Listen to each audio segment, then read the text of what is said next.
share and subscribe to Vishwasam.in. ఇంత పెద్ద ప్రభుత్వం ఎందుకు నేనేమంటున్నా అంటే అన్ని పనులు మేము చేసినాక ఆయన ఎందుకు అసలు అయినా కూడా ఇంకోటి కూడా నా దగ్గర లిస్ట్ కూడా ఉంది పంపిస్తాను 218 మంది ఇప్పటికీ ఆత్మహత్య చేసుకున్నారు రాష్ట్రంలో రైతులు నేను అడిగారు కదా ఆయన 48 గంటల సమయం ఇస్తున్నారు కదా ఇప్పుడు దీని తర్వాత పంపిస్తున్నా ఆయనకి రేవంత్ రెడ్డి గారికి మేము డిమాండ్ చేస్తున్నాం ఆయన గతంలో ప్రతిపక్షంలో ఉన్నప్పుడు ఆయన అన్నారు రైతులు ఆత్మహత్యలు చేసుకున్న ప్రతి కుటుంబానికి 25 లక్షల రూపాయలు ఇవ్వాలని ఇదే రేవంత్ రెడ్డి గారు ఆనాడు పీసీసీ ప్రెసిడెంట్గా అన్నారు మేము కూడా అదే చెప్తున్నాం ఆ వివరాలు దీని తర్వాత మీకు కూడా అందజేస్తాను 218 కుటుంబాలు వాళ్ళ పేర్లు వివరాలు జిల్లాతో సహా ఇస్తాను అది దయచేసి మీరు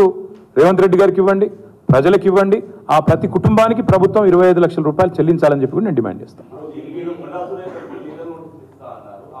ఆల్రెడీ లీగల్ నోటీస్ బ్రదర్ నీకు ఒక మాట మాత్రం స్పష్టంగా చెప్తున్నాను నాకు ఎలాంటి ఇల్లీగల్ వ్యవహారాలతో నాకు సంబంధం లేదు ఫోన్ ట్యాపింగ్ అని చెప్పి లీకు వీరుడు రేవంత్ రెడ్డి గారు పాపం డైరెక్ట్గా ప్రెస్ కాన్ఫరెన్స్ పెట్టే దమ్ము లేదు డైరెక్ట్గా ఆధారాలు ప్రజల ముందు పెట్టే దమ్ము లేదు ఏముందో విషయం ఎవరికి తెలియదు పోలీస్ రిమాండ్లో ఉన్న వాళ్ళకి కూడా ఫోన్లకు వెళ్ళి మీకు లీకులు వస్తాయి ఈయన లీకు వీరుడు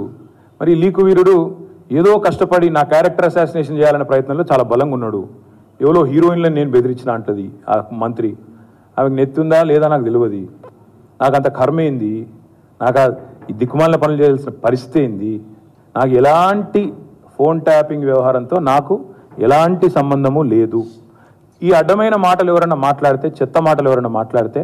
వారు మంత్రి అయినా ముఖ్యమంత్రి అయినా తాట తీస్తాము లీగల్గానే చూసుకుంటాం తాట తీస్తామంటే మళ్ళీ మీరు ఇదే యూట్యూబ్లో తమ్మునీళ్ళు పెట్టి తాట తీస్తామన్నాడు ఈయనకు అహంకారం ఎక్కువ అని చూపెడకూరి అదే వినండి తొందరపడకండి తప్పకుండా లీగల్గానే ఎదుర్కొంటాం న్యాయపరంగానే ఎదుర్కొంటాం మాకు ఎవరిని బెదిరించాల్సిన అవసరం కానీ ఎవరిని ట్యాపింగ్ చేయాల్సిన అవసరం లేదు కానీ దయచేసి మీడియా మిత్రులు నేను కూడా కొడతా ఉన్నా 2014లో మా ప్రభుత్వం వచ్చింది మా ప్రభుత్వం రాకంటే ముందు కాంగ్రెస్ ప్రభుత్వం 10 ఏళ్ళు ఉంది ఆనాడు కాంగ్రెస్ ప్రభుత్వంలో దయచేసి ఇది గుర్తుపెట్టుకోండి రాయండి మీరు కావాలంటే మీ ఆర్కైవ్స్లోంచి తీయండి ఆనాడు కిరణ్ కుమార్ రెడ్డి గారు 2011లో ముఖ్యమంత్రిగా ఉన్నప్పుడు మేము ఆరోపణలు చేయలే కాంగ్రెస్ ఎంపీలు ఆనాడు ఈరోజు కాంగ్రెస్ ప్రభుత్వంలో మంత్రులుగా ఉన్నవాళ్ళు ఎమ్మెల్యేలుగా ఉన్నవాళ్ళు కోమటిరెడ్డి రాజగోపాల్ రెడ్డి డాక్టర్ గడ్డం వివేక్ అదేవిధంగా పొన్నం ప్రభాకర్ గారు ఈరోజు మంత్రి వీళ్ళు ముగ్గురు ఆనాడు ఆరోపణ చేసినారు సుఖేందర్ రెడ్డి గారు కూడా ఉన్నారు అనుకుంటా అప్పుడు మా ఫోన్లను ట్యాపింగ్ చేస్తున్నాడు కిరణ్ కుమార్ రెడ్డి తెలంగాణ కాంగ్రెస్ ఎంపీల ఫోన్లను ట్యాపింగ్ చేస్తున్నాడు కిరణ్ కుమార్ రెడ్డి అని చెప్పి ఆనాడు కాంగ్రెస్ ఎంపీలు అప్పటి కాంగ్రెస్ ప్రభుత్వం మీద ఆరోపణ చేశారు సరే ఆ తర్వాత ముఖ్యమంత్రి గారు నేను చేయట్లేదు అన్నాడు అది వేరే విషయం నేను రేవంత్ రెడ్డి గారిని కూడా కోరుతా ఉన్నా మీరు 2014 నుంచి ఎందుకు అంతకుముందు మీ వాళ్ళే ఆరోపణ చేశారు కదా 2004 నుంచి తీయండి ఫోన్ ట్యాపింగ్ ఏమేమి జరిగింది ఎక్కడెక్కడ జరిగింది 2004 నుంచి ఏమేమి కుంభకోణాలు జరిగినాయి లంబకోణాలు జరిగినాయి అన్ని తీయండి ఇంకొక మాట కూడా నేను మిత్రులారా మీకు గుర్తు చేస్తా ఉన్నా అధికారులు మారలేదు ప్రభుత్వం మారింది పార్టీ మారింది ఇదే శివధర్ రెడ్డి ఈరోజు ఇంటెలిజెన్స్ డీజీ అనుకుంటే ఇప్పుడు ఆయన ఆనాడు ఇంటెలిజెన్స్ ఐజీగా ఉన్నారు కేసీఆర్ గారి గవర్నమెంట్లో ఈరోజు టీఎస్పీఎస్సీ చైర్మన్గా ఉన్న మహేందర్ రెడ్డి గారు ఆనాడు రాజశేఖర్ రెడ్డి గారి గవర్నమెంట్లో ఇంటెలిజెన్స్ ఐజీ ఆ తర్వాత మా ప్రభుత్వంలో డీజీ హైదరాబాద్ సిపి మరి ఈరోజు డీజీపీగా ఉన్న రవి గుప్తా గారు ఆనాడు హోమ్ సెక్రటరీ వీరందరూ కూడా మరి ఈరోజు మా మీద చేసే ఆరోపణలు కానీ ఇష్టం వచ్చినట్టు ఇచ్చే లీకులు కానీ మాట్లాడుతున్న మాటలు కానీ ఆ రోజు అధికారుల ప్రమేయం నిజంగానే జరిగింది అనుకుంటే ఒక్క నిమిషం ఈ అధికారులకు ఎవరికి తెలియదా వారెవరు బాధ్యులు కాదు ఒక కేసీఆర్ గారు మాత్రమే బాధ్యుడు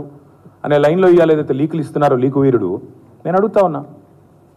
మరి మహేందర్ రెడ్డి గారు శివధర్ రెడ్డి గారు రవి గుప్తా గారు ఇంకా చాలామంది ఉన్నారు సజ్జనార్ గారు అన్నాడు ఎస్ఐబి చీఫ్ వీళ్ళందరూ ఉన్నారు మరి అధికారులే మారలేదు కదా ఫోన్ ట్యాపింగ్ నేను డిమాండ్ చేస్తున్నా ఈ ప్రభుత్వాన్ని మీకు చిత్తశుద్ధి ఉంటే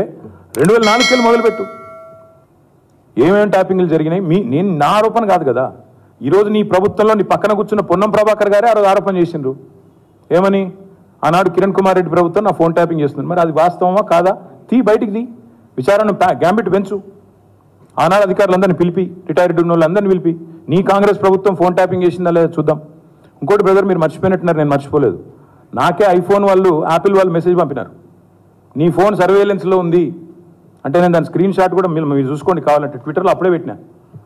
నా ఒక్కడికే రాలేదు అసదుద్దీన్ ఓవైసీకి వచ్చింది ఇంకా కొంతమంది మిత్రులకు ఇక్కడ తెలంగాణలో కూడా మీ ఫోన్లు సర్వేలెన్స్లో ఉన్నాయి జాగ్రత్త మీ ఫోను హ్యాక్ అయింది అని నాకు 22లోనో 23లోనో వస్తే నేను బయట కూడా పెట్టినది. కాబట్టి ఎవరు ఫోన్లు ట్యాప్ అయినాయి, ఎవరు చేసిండ్రు, ఇవన్నీ కూడా నాకేం భయం లేదు. మేము చాలా స్పష్టంగా ఉన్నాం, చాలా క్లారిటీతో ఉన్నాం. కాబట్టి దయచేసి నేను మిమ్మల్ని కోరేది ఏంటంటే, ఈ యూట్యూబ్లలో పెట్టి పనికిమాలలోకి లీకులు ఇచ్చి అధికారికంగా ప్రెస్ కాన్ఫరెన్స్లు పెట్టకుండా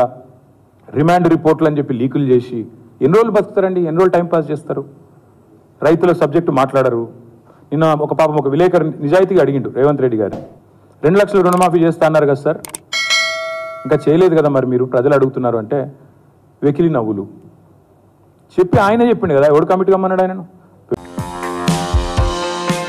Like, share and subscribe to Vishwasam.in.